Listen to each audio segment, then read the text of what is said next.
Have you ever been completely exhausted, overwhelmed, and just tired of feeling tired, but you still have to get stuff done anyway? Unfortunately, when I was working in the clinic and starting my business, this happened all the time.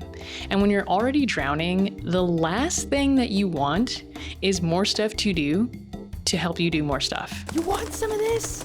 So in this video, I'm going to share 3 simple shifts that I made to help me stay productive, even on the worst doo-doo dumpster fire days. I can't even. These things help me manage ADHD, reduce anxiety, and turn overwhelming dumpster fire days into momentum that feels satisfying and sustainable. So let's start with the one thing that I know 100% of people in chronic stress mode just aren't getting enough of that will easily make doing stuff easier. So I can always tell when I'm extra stressed. My freaking eyelid just starts twitching. I start tossing and turning in my sleep and probably grind my teeth. Indecision goes sky high. Constipation ensues sometimes, and I become a forgetful, scatterbrained meat sack, dragon ass, fantasizing about the weekend. Regardless, all of these are classic signs that I've already depleted the one mineral that supports sleep, digestion, memory, and focus, and a whole lot of other stuff. You see, when you're stressed, physically or emotionally, your body releases fancy chemicals as part of a stress response. And to regulate our dramatic response to stress, our nervous system relies on magnesium. Think of magnesium like your emotional support mineral, and it helps flush stress out first. Yeah. No, what I'm trying to say here is that magnesium helps your tolerance to stress. However, the more stressed you are, the faster you use magnesium. So the result of this means that you have less magnesium, which means more sensitivity to stress, which means even less magnesium, which then triggers this cycle of doom. I'm not going to get into the specifics of taking magnesium supplements and all that because that could just be its own video, multiple videos, but a great natural starting place would be to just take Epsom salt baths and add stuff like pumpkin seeds and dark leafy greens into your diet, because this is one of the easiest ways to stop feeling like shit. But what do you do when you're feeling good, but you still don't want to do the things you know are going to make your life better? So this one concept helped my coaching clients get unstuck and get shit done. It originated from a close friend of mine and her personal trainer, Steve. He used 2 words that summed up a place that you go to do things you really don't want to, but you always feel better once it's done. And he called it the pain cave.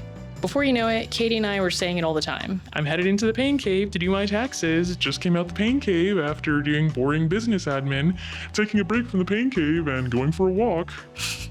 So it ended up being this hilarious, weirdly empowering phrase to motivate us to do those adulting tasks where you'd rather just eat sand or watch 47 videos about productivity without actually being productive. But how do you actually get yourself to go into the pain cave? There's 2 simple ways that I figured this out that's helped me set boundaries with myself and others by letting other people know that I'm going to be unreachable and in focus mode because I'm going to be in a cave. The first is a simple action disguised as a boundary mixed with accountability, commitment, and a sprinkle of humor. Just freaking tell someone. Tell someone hey, I'm gonna be in the pain cave applying to jobs. Hell, just comment below and tell me what you're avoiding in the pain cave so you can pain cave that shit. Every comment saves a kitten. The second way will help you make sure you stick to what you're actually going to do, and it gives you visual evidence that you went in to make some progress. This is a fun little tool that helped me gamify how quickly I can get in and out without feeling the pressure of feeling like time is running out or feeling like a failure for not getting it done by some arbitrary, stupid-ass deadline. You can download this free timer that I made by yours truly and experience its magical effects today. But what do you do if you're avoiding hundreds of things. Like you've got a shitload of to-dos that you're like, oh, I'm avoiding all of these. How do you know which one to spend your magnesium boosted energy on while in the pain cave? So this exercise is taken straight out of my Power Moves workshop, which is designed to help you prioritize, immediately relieve overwhelm, find clarity, and just like get started on your goals. Even though it's like used most effectively with the other tools that are in the workshop, it's still really helpful to help you like quickly prioritize your pain cave activities. And what's awesome is you can reuse this exercise when circumstances change and your priorities need shifting or whatever. It's called the ESI Filter. So in your journal or on a sheet of paper, rate your to-dos on a scale of 1 to 5 for energy and simplicity. For energy, 1 is an absolute drainer and 5 is something like a healthy dopamine hit. Then for simplicity, 1 would be a task that turns into a clown car of subtasks, and 5 is a very clear single action. By the way, I'm feeling extra nice, so I've even included a little cheat sheet to easily revisit this exercise to add to your anti-analysis paralysis toolkit. Okay, and then for the last letter I, impact, this is going to be rated on a scale of 1 to 10.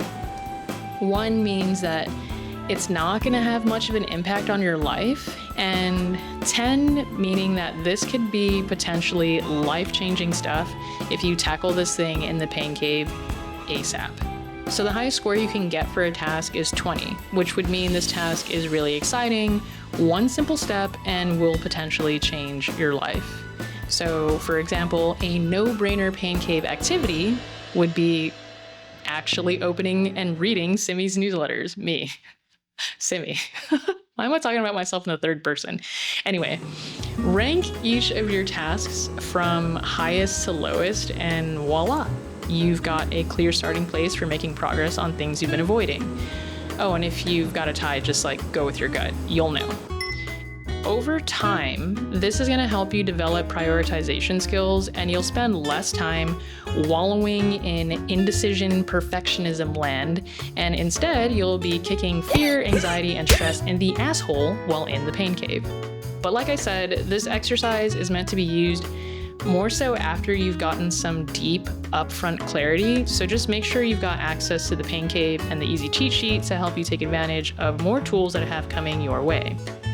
Otherwise, check out this next video if you want a full breakdown of how I use my journal to help me keep my shit together. TTYL. TTYL. Oh.